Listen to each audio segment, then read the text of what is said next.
This is Good Morning Indiana, working for you. Good morning. It is 4:27 here. We finally made it to Friday. Thanks for joining us on Good Morning Indiana. I'm Lauren Casey. And I'm Meredith Barrick. Right in time for the weekend. Everything is reopening here in Indiana. The governor announcing stage 4 reopening plans. Now, this is 2 days earlier than we had anticipated. So what does this mean for Hoosiers? Yes, we know that businesses and retail stores, those are able to fully reopen. Restaurants, 75% capacity.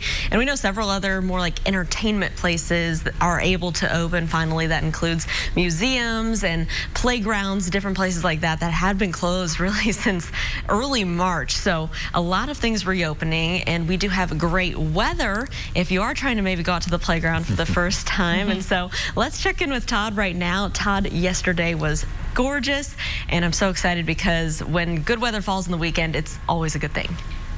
Yeah, you know, we're just going to carry it right over into your Saturday and Sunday and today for that matter. Let's not forget about what I think is going to be a fabulous Friday. If you liked yesterday, you're really going to like today because the wind calms down and temperatures are even going to be a couple degrees warmer. We're in the 50s and 60s this morning, so it was great sleeping weather.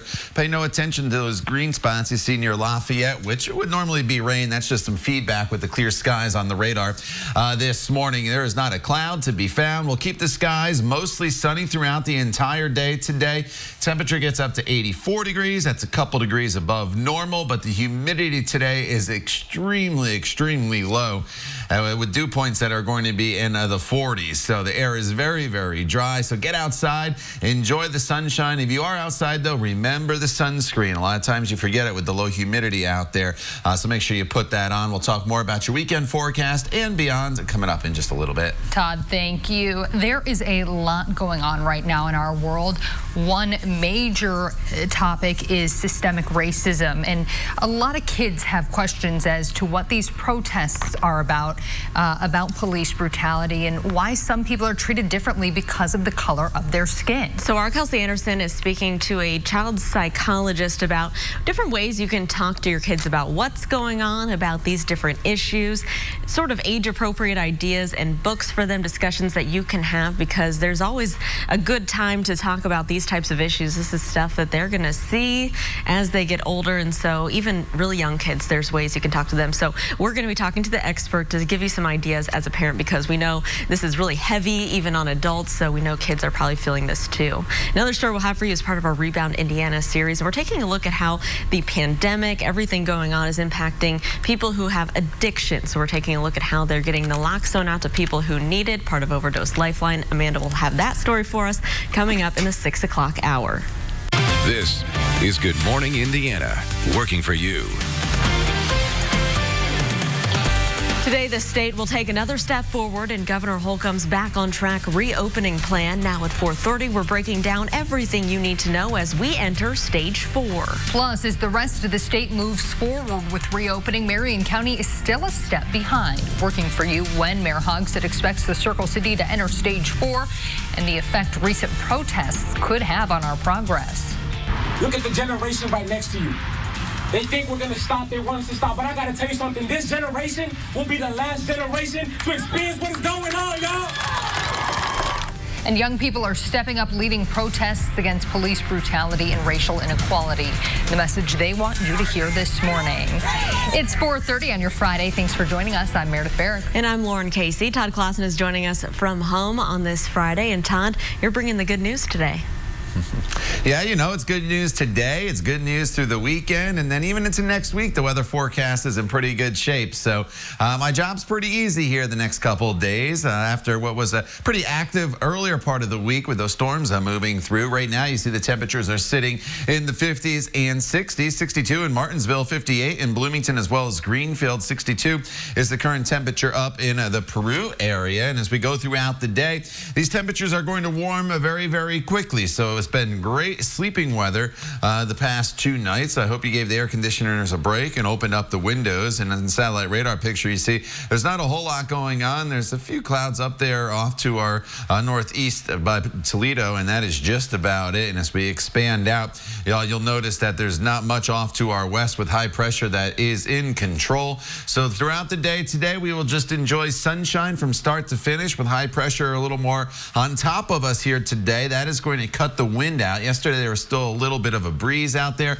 Not the case today. The winds will be very, very light. 79 degrees already by the noon hour with high temperatures today. That'll be topping off, Lauren, right around 84 degrees. All right, Todd, thank you. Let's take a look at traffic as you're heading out on the roads this morning. This is our INDOT traffic camera on the southeast side, I-465 and I-74, where things are traveling smoothly, as you can see there from our camera. We'll continue to keep our eyes on your roads throughout the morning. We'll let you know if there are any crashes or delays you should avoid as you're heading out there on this Friday. Well, today, most of the state will enter stage 4 of Governor Holcomb's back on track reopening plan. This is 2 days earlier than originally planned. The governor says that's because the state remains in good shape regarding the amount of hospitalizations and the availability of ventilators. So here's a look at what changes. Up to 250 people will be allowed at social gatherings. Restaurant dining rooms will be allowed to open at 75% capacity. Bars and nightclubs can open at 50% capacity.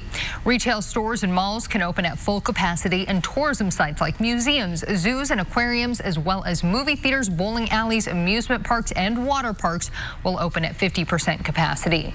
Those over 65 years old are still encouraged to stay home, and people who can work remotely from home are encouraged to continue doing so. So like every other stage of this statewide reopening plan, we know Marion County is on a little bit of a different schedule. Indianapolis Mayor Joe Hogsett says the county will start stage 4 a week from today. That's on June 19th.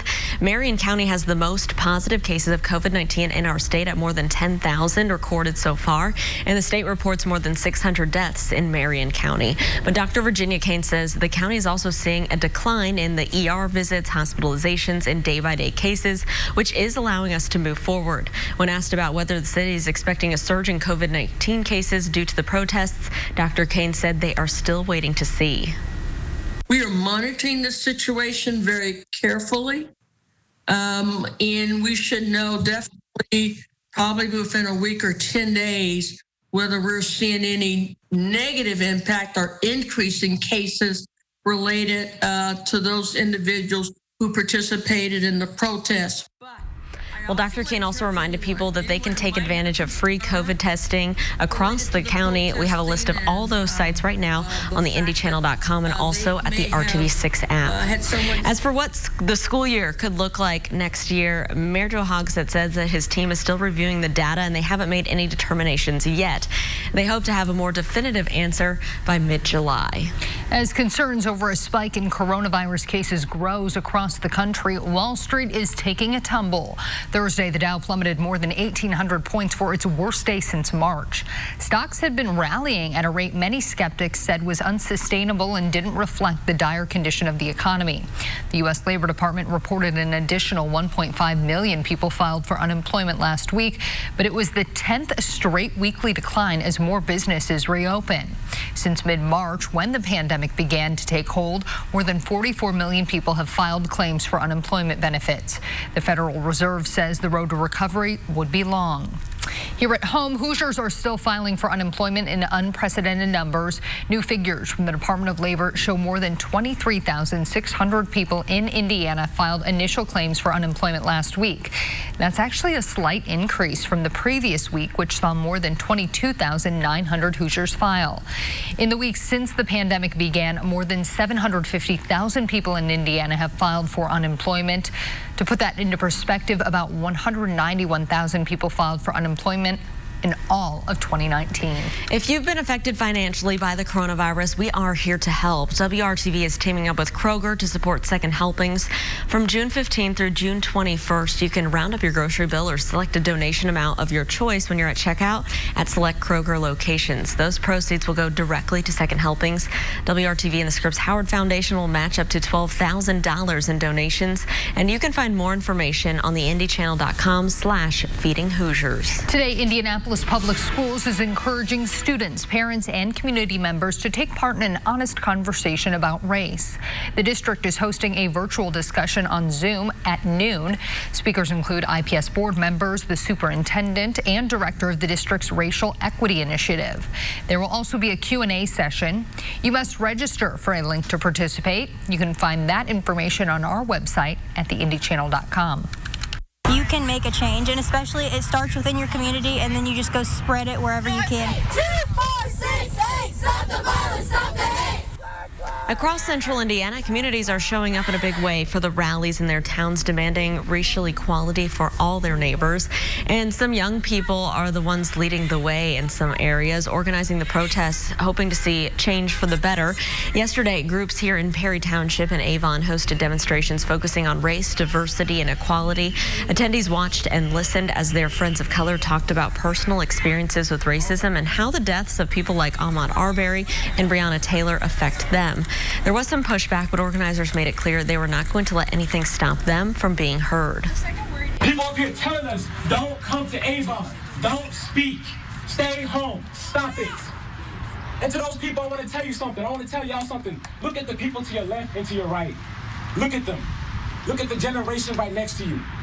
They think we're going to stop. They want us to stop. But I got to tell you something. This generation will be the last generation to experience what is going on, y'all. We need to start speaking out and standing up, whether you may be black, white, Hispanic, Asian, wherever you may come from. We need to all stand together against this. Both protests ended with a moment honoring George Floyd.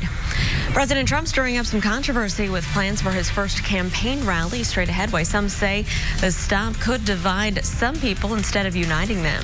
And police departments across the country are responding to calls for reform. Still ahead, the major change one Kentucky department is making in following a deadly officer-involved shooting. Todd.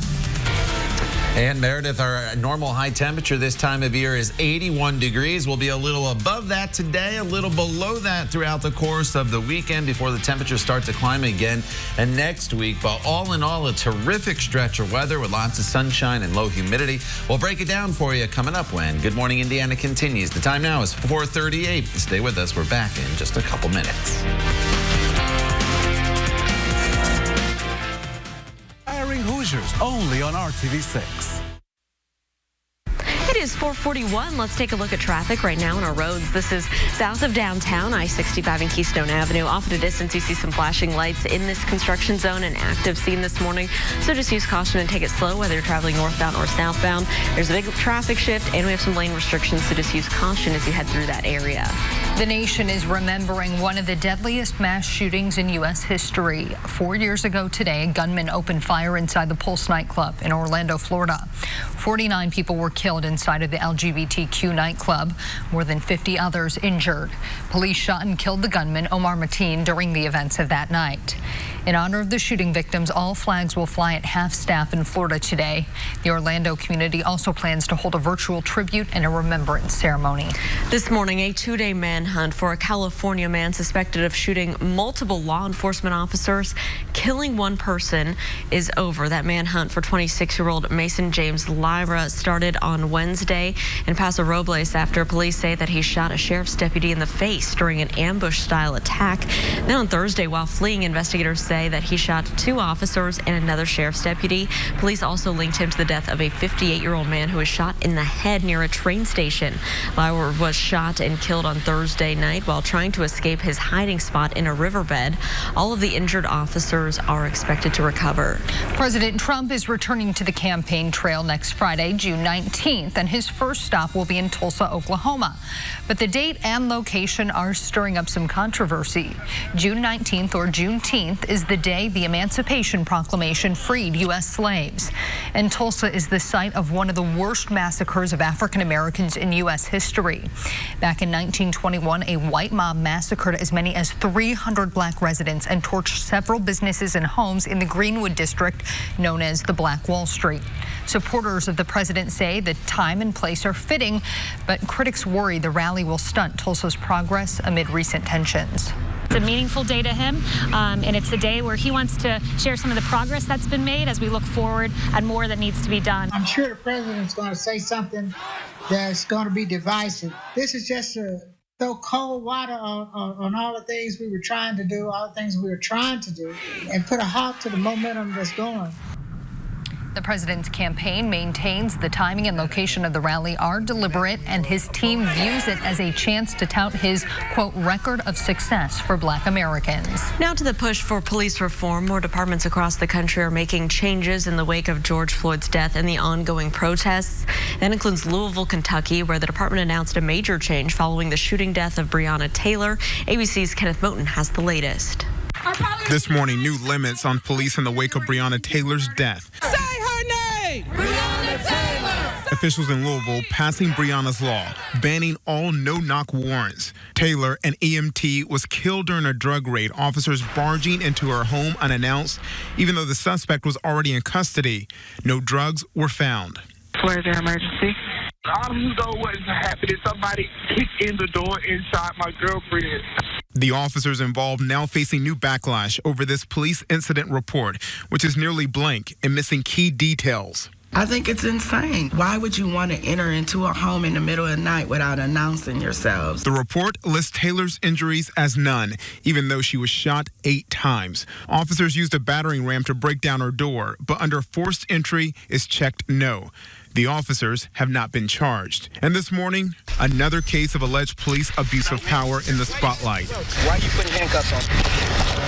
Because a teenager in Tulsa pinned to the ground, handcuffed, seemingly kicked by officers. He's kicking his kid. Officers claim the boy was jaywalking, despite a city law allowing pedestrians to cross at any point in neighborhoods without crosswalks or traffic lights. Tulsa's mayor and the police department are investigating. It comes as a new ABC News investigation finds in 800 jurisdictions nationwide, Black people were arrested at a rate 5 times higher than white people in 2018. We're dominating the street with compassion. President Trump Thursday announcing his plan for police reform, including more training and pilot programs that bring social workers and police together. Kenneth Moten, ABC News, New York. Take a look at this. A loaded boat knocked over, dumping passengers into the water in Florida. Officials say the boat was being towed to safety when strong currents snapped the line. That caused the boat to roll over and submerge, pulling the passengers into the water. Officials quickly sprang into action using wave runners to perform rescues. 3 adults and 3 children were pulled from the water. The rest were helped to safety. A total of 9 people were rescued. Officials say 2 adults were treated for minor injuries, but otherwise everyone else is okay. And Todd, I've got a feeling that our local lakes will be seeing a lot of boat traffic this weekend. You know, I follow the DNR on Twitter, and last Saturday when it was really nice, Meredith, I saw they tweeted out a lot of parking lots filled up very, very early. So I have a feeling you are very correct in that statement, saying that a lot of people are going to be getting out here with the nice weather we're expecting this weekend, and you absolutely should just plan ahead accordingly. Today, it's a near perfect weather day. Temperatures are up into the 80s.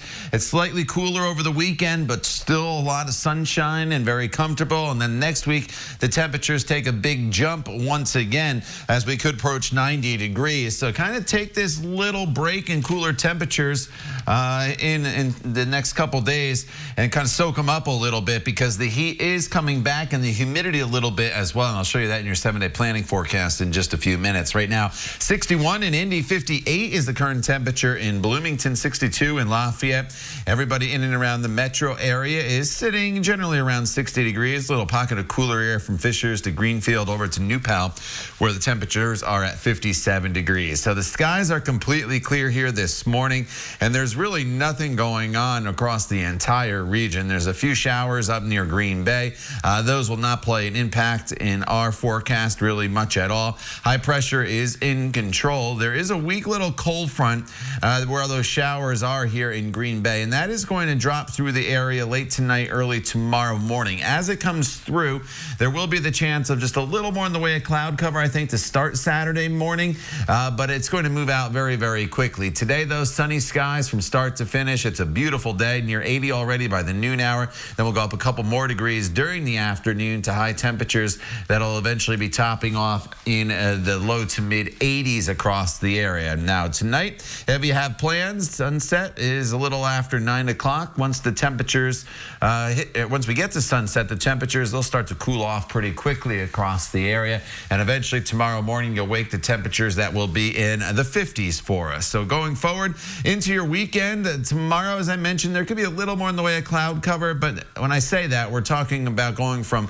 completely sunny today and not a cloud in the sky to partly cloudy tomorrow morning, and then eventually mostly sunny with temperatures that will be topping off in the mid-70s. Sunday, we are looking at temperatures that'll be right around 76 degrees with just a light wind. It's really a terrific day for the day on Sunday, and really for the entire weekend for that matter. And look at this 7-day planning forecast. One thing you do not see is any rainfall. It's going to be a dry stretch of weather, very comfortable here throughout the day on Friday, Saturday, Sunday, and even Monday. But then on Tuesday, we'll start to warm things back up. The humidity will start to come back up a little bit. And eventually by Wednesday and Thursday of next week, Lauren, we're looking at high temperatures right around 90 degrees. All right, Todd, thank you so much. Let's take a look right now at traffic as you're heading out on the roads. This is I-70 near High School Road.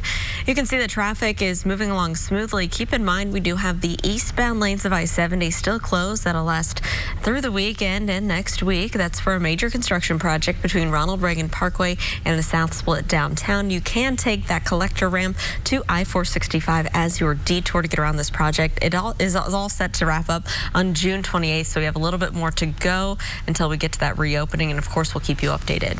Sam's Club is launching curbside pickup for members across the country. The bulk retailer announced the move Thursday. The service features online ordering with delivery right to customers' vehicles. It will be available at all 597 clubs by the end of this month, and it's free for Plus level members. Orders can be picked up between 7 a.m. and 8 p.m. Monday through Saturday and 10 a.m. to 5 p.m. on Sundays. And for a limited time, non-Plus members will be able to use the service for free with shortened pickup hours.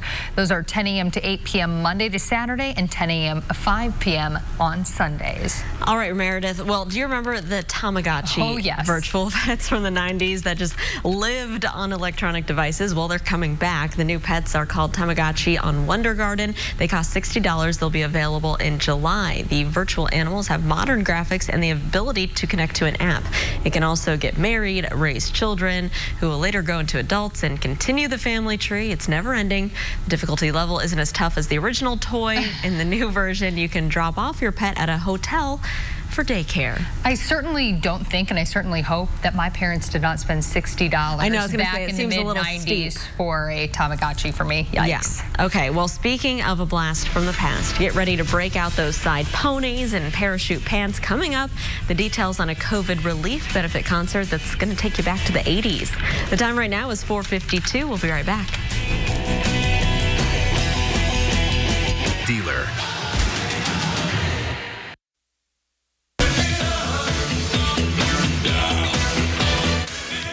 There is a totally radical concert happening this weekend featuring some of the 80s most bodacious bands.